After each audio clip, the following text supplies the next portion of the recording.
In Middle-earth, there are mysteries that feel like puzzles. And then, there's Tom Bombadil, who feels like the concept of a puzzle, wearing boots. He lives near the old forest, sings nonsense that somehow works like law, commands horrors like they're misbehaving pets, and this is the part that should break the story, he handles the One Ring like it's a trinket at the bottom of a drawer, and Tolkien wanted it that way. He called Tom an intentional enigma. Tonight, we're not going to solve Tom Bombadil. We're going to do something better. Map the edges of the unknown, everything we can say with confidence, and then the most responsible theories for what might be going on. Tom Bombadil dwells east of the Shire, near the Withy Windle, on the edge of the old forest, a remnant of ancient, once vast woods of Eriador. The old forest isn't just spooky trees, it's described as ancient and hostile, its malice concentrated around Old Man Willow, a powerful, malevolent willow by the Withy Windle. So Tom's home is not random set dressing, it's a borderland, Shire order on one side, and primal and half-awake nature on the other. In the Fellowship of the Ring, the hobbits enter the old forest and are nearly killed when Old Man Willow traps them. Tom arrives, singing, and commands the willow to release them. Old Man Willow is portrayed as dangerous and ancient, and Tom treats him like an unruly local problem, something to be managed, not battled. Then Tom brings the hobbits to his house, where we meet Goldberry, called the River Woman's Daughter, strongly associated with the Withy Windle and often interpreted as a river spirit in commentary. And then comes one of the most famous slippery lines in the entire Legendarium. When asked who Tom is, Goldberry responds, "He is." Tolkien later addressed this line directly, warning against overreading it as a theological statement and pointing instead toward mystery of identity and naming. Now for the moment that makes lore people sit up straighter. Tom takes the One Ring, puts it on, and it doesn't behave the same way it behaves for everyone else. In the narrative, the ring does not meaningfully ensnare him the way it does others, and Tom appears unbothered, playful even.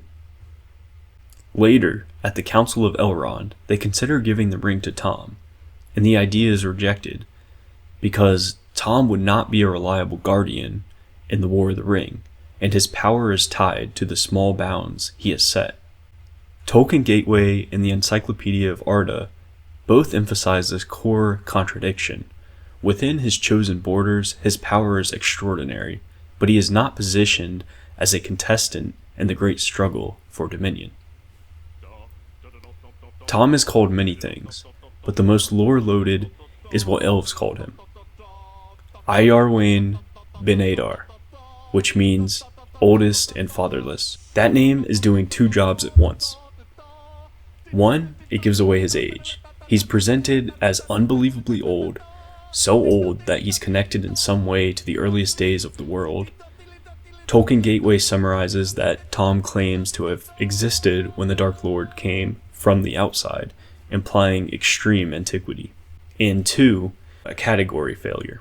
He's fatherless, which hints that he doesn't slot neatly into the usual genealogies of elves, men, dwarves, or even the most cosmic categories readers reach for. And Tolkien Gateway notes additional labels around this idea. Tom calls himself eldest and is called the first by others. So the text doesn't just say he's mysterious, it weaponizes titles to keep you from pinning him down. Tom sets himself boundaries, and within them his power is immense. This matters because it keeps Tom from becoming a plot-destroying cheat code. He can humiliate a Barrow-wight and command Old Man Willow, but he is not written as a roaming anti-Sauron superweapon. And when the hobbits blunder into the Barrow Downs and are seized by a Barrow-wight, Tom is again summoned and breaks a spell and frees them. The Barrow Downs are ancient burial mounds later haunted by wights sent by the Witch King's influence in the Third Age. Tom's power is real, but his concern is local, and his presence is like a natural law that applies only in one valley. Tolkien explicitly framed Tom as an intentional enigma. Some mysteries exist because a world that pretends to be real should have things you can't file neatly. In letter 153 to Peter Hastings, Tolkien addresses Goldberry's "he is" pushing back against heavy metaphorical readings, and characterizes Bombadil as representing an unpossessive, detached mode of knowing, often paraphrased as an embodiment of a kind of natural science, unconcerned with power or domination. So, Tolkien didn't give a solution, he gave you guardrails, if you might.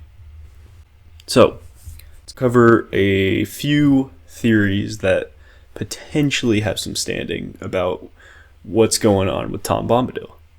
Theory A: Tom is the spirit of the place. The speculation here is that Tom functions like a personification or face of that specific landscape, Withywindle and the Old Forest and Barrow Downs borderland. This matches the repeated idea of self-set bounds and extraordinary local authority. Theory B: Tom is outside the machinery of power. The speculation here is that the ring is a technology of domination, and it works by hooking desire, fear, and control. Tom doesn't seem to play that game.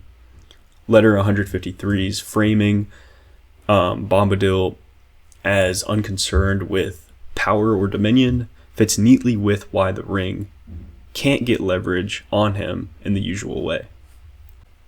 And then we have the third theory, theory C. This is that Tom is an intentional loose thread to make the world feel larger. Now hear me out here. This is the literary meta approach which Tolkien basically endorses. Tom is there to signal that Middle-earth has depth beyond the plot, and that not everything exists to serve the central conflict. Tolkien's intentional enigma line is the permission slip. And personally, I think that theory is the most likely, but let me hear what you have to say in the comments. Please, I encourage you to refute what I say in these videos, because I am definitely not an expert on this stuff. Tom Bombadil is what happens when myth refuses to be domesticated. He isn't a boss fight. He isn't a wizard. He isn't a clue with a tidy answer. He's a boundary stone in story form, marking the edge of what the narrative can explain, and smiling while it tries.